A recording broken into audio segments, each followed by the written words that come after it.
Os santos da Santa Igreja Católica Apostólica Romana, de 24 de junho a 30 de junho, hoje, portanto. Com muita alegria, a Igreja solenemente celebra o nascimento de São João Batista, que foi dia 24 de junho, segunda-feira. O santo, que juntamente com a Santíssima Virgem Maria, é o único a ter o aniversário natalício recordado pela liturgia da Igreja. São João Batista nasceu 6 meses antes de Jesus, seu primo, e foi um anjo quem revelou seu nome a seu pai, Zacarias, que há muitos anos rezava com sua esposa para terem um filho. Estudiosos mostram que, possivelmente, depois da idade adequada, João teria participado da vida monástica de uma comunidade rigorista, na qual, à beira do Rio Jordão ou Mar Morto, vivia em profunda penitência e oração. A lembrar que históricos, documentos históricos daquela época comprovam que havia uma comunidade que vivia no deserto em profunda oração. Podia-se assim dizer que eram os antecessores aos monges eremitas que nós conhecemos. Bom, grande anunciador do reino, denunciador dos pecados e protetor da verdade, ele foi preso por não concordar com as atitudes pecaminosas de Herodes. Foi decapitado devido ao ódio de Herodíades, que fora esposa do irmão do rei, com a qual o rei vivia pecaminosamente, em pecado, e João denunciava isso. O grande santo morreu na santidade e reconhecido pelo próprio Cristo. Em verdade eu vos digo, dentre os que nasceram de mulher, não surgiu ninguém maior que João o Batista. Na terça-feira, 25 de junho, dia da solenidade do Sagrado Coração de Jesus, foi terça-feira. A Igreja celebra a festa do Sagrado Coração de Jesus na sexta-feira da semana seguinte à festa de Corpus Christi. O coração é mostrado na Escritura como símbolo do amor de Deus. Vosso coração, Jesus, foi ferido para que na ferida visível contemplássemos a ferida invisível do vosso grande amor. Frase de Santo Agostinho. Uma festa propriamente dita do coração de Jesus foi celebrada pela primeira vez em 20 de outubro de 1672. Quem fala é o padre São João Eudes. Depois, aparecendo muitas vezes, a Santa Margarida Maria Lacoque, de 1673 até 1675, foi que Jesus revelou sobre a devoção ao Sagrado Coração, a grande devoção, e sobre o desejo da instituição desta festa, mostrando-lhe o coração que tanto amou os homens e é por parte de muitos desprezado. A característica própria desta solenidade é a ação de graças pela riqueza insondável de Cristo e a contemplação reparadora do coração transpassado. O Papa Pio IX, em 1856, estendeu a festa a toda a Igreja Latina. Em 1899, Leão XIII consagrou o mundo ao Sagrado Coração de Jesus. Paulo VI disse certa vez que a devoção é garantia de crescimento na vida cristã e garantia da salvação eterna, E a lembrança do Sagrado Coração de Jesus se dá toda a primeira sexta-feira de cada mês, Inclusive com celebrações nas igrejas, E não tem como um católico não ser devoto do coração de Jesus, O Sagrado Coração do Senhor. Dia 26 de junho foi quarta-feira, dia de São José Maria Escrivá. José Maria Escrivá de Balaguer nasceu em Barbastro, na Espanha, em 9 de janeiro de 1902.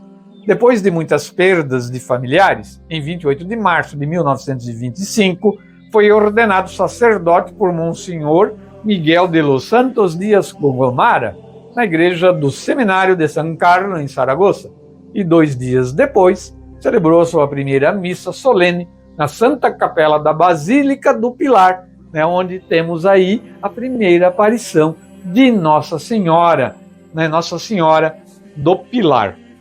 Depois foi para Madrid. Lá ele trabalha incansavelmente com as crianças, os doentes e os pobres nos subúrbios. Fundou o Opus Dei e outras associações religiosas voltadas à caridade.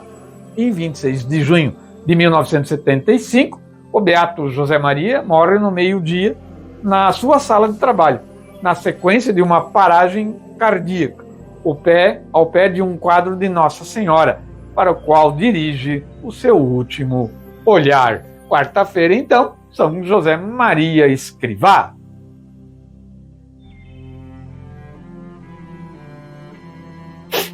Na quinta-feira, 27 de junho, dia de Nossa Senhora do Perpétuo Socorro, né? Uma alegria falar dela, né? A devoção a Nossa Senhora do Perpétuo Socorro começou a ser propagada a partir de 1870 e espalhou-se por todo o mundo.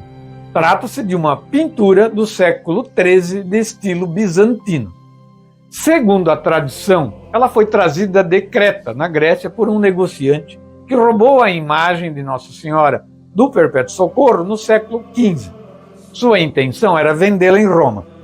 Durante a travessia do mar Mediterrâneo, uma tempestade quase fez o navio naufragar. Chegado em Roma, ele adoeceu e, arrependido, contou a um amigo sua história e pediu que ele devolvesse o ícone a uma igreja. A esposa desse amigo não quis devolvê-la, mas, após ficar viúva, Nossa Senhora apareceu à sua filha de 6 anos e lhe disse para colocar o quadro de Nossa Senhora do Perpétuo Socorro em uma igreja. Na igreja de São João de Latrão, ou na de Santa Maria Maior, em Roma, né? Em 27 de março de 1499, o ícone foi entronizado na igreja de São Mateus, ficando lá por mais de 300 anos, né? Essa imagem, então, de Nossa Senhora do Perpétuo Socorro. Na sexta-feira, 28 de junho, dia de Santo Irineu, bispo de Leão. Grande bispo e mártir, Santo Irineu, que pelos seus escritos tornou-se o mais importante dos escritores católicos do século II. Nascido na Ásia Menor, foi discípulo de São Policarpo. São Policarpo, por sua vez, conviveu diretamente com o apóstolo São João, o evangelista. Ao ser ordenado por São Policarpo, Irineu foi para a França e assumiu várias funções de serviço à Igreja de Cristo, que crescia em número de comunidades e necessidade de pastoreio. Erudito, simples, orante e zeloso bispo, foi Santo Irineu quem escreveu contra os hereges sobre a sucessão apostólica e muitos dos dados que temos hoje sobre a história da Igreja do século II. Ocupou-se da evangelização e combateu a heresia dos gnósticos e muitas outras que proliferavam nesses primeiros tempos. Algumas continuam ainda nos dias de hoje, né? Bom, este grande bispo morreu mártir no dia 28 de junho de 202, na perseguição do imperador romano, né, Severo. No sábado, 29 de junho, né, dia de São Pedro e São Paulo, apóstolos e principais líderes da Igreja Católica. Estes santos são considerados os cabeças dos apóstolos, por terem sido os principais líderes da Igreja no início, tanto por sua fé e pregação, como pelo ardor e zelo missionário. São Pedro, príncipe dos apóstolos. O apóstolo que Jesus Cristo escolheu e investiu da dignidade de ser o primeiro papa da igreja, diz Jesus para ele: e eu te digo, tu és pedra, e sobre esta pedra edificarei a minha igreja, e as portas do inferno não prevalecerão contra ela. E eu te darei as chaves do reino dos céus.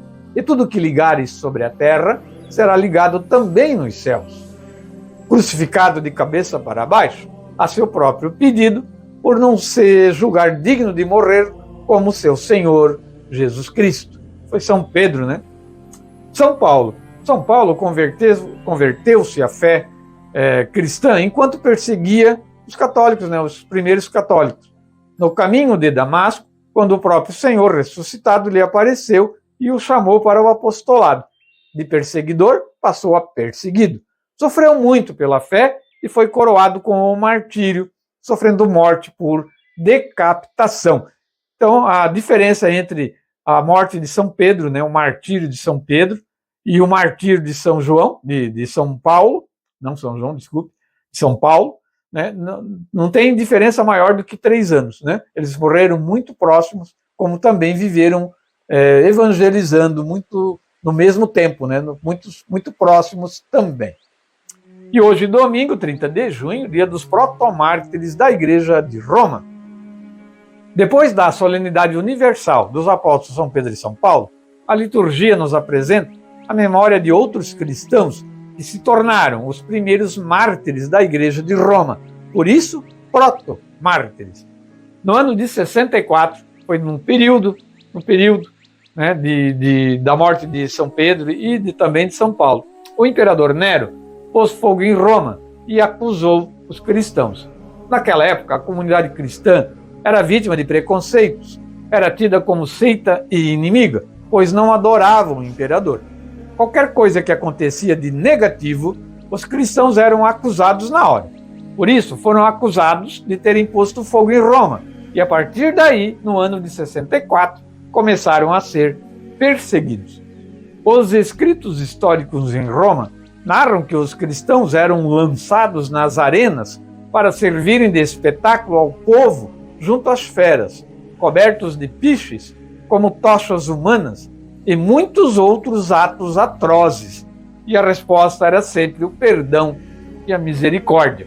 Conta-se a história, e inclusive os governantes romanos, eles disputavam, né, entre eles uma maneira mais cruel uma da outra de torturar e matar os católicos, os cristãos ali naquele período.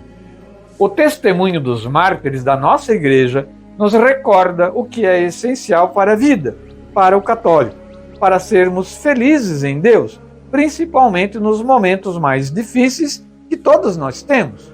Os mártires viveram tudo em Cristo. Os santos da Santa Igreja Católica Apostólica Romana, ela é do texto, né, uma parte do texto do livro Santos de Cada Dia, de José Leite, também do Martirológio Romano e do site católico cançãonova.com. Resumido, a gente traz aqui, né?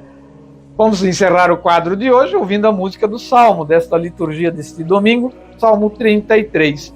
De todos os temores, me livrou o Senhor Deus. Vamos ouvir a música, o programa ainda continua.